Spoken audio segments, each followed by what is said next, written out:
এবং ভোটের যে পরিস্থিতি বা গতকাল রাতে আমরা একটা বিষয় দেখেছি যে নানা রকম কথাবার্তা এবং অনেকে আটক হচ্ছেন, তো সব কিছু মিলে আজকে সারাদিন কেমন নিরাপত্তা ব্যবস্থা বা কেমন পরিস্থিতি আশা করছেন, মানে কেমন হলে বিষয়টা সুষ্ঠু হবে এই বিষয়টা?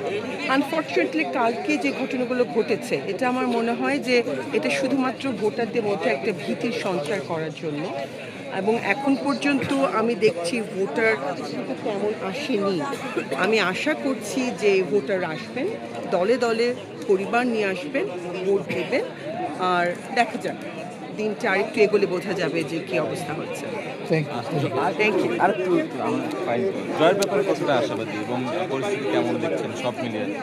ইনশাল্লাহ আমরা যথেষ্ট আশাবাদী। অনেকদিন পর ভোট দিতে আসছেন, আজকে দিয়েছেন বলছেন, সেই অনুভূতিটা কেমন?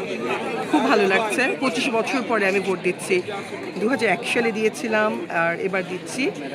এই ব্যাপারটা আসলে এই মুহূর্তটা এই জাতির জন্য অত্যন্ত আবেগের, এবং আমিও সেই আবেগের অংশীদার। Thank you.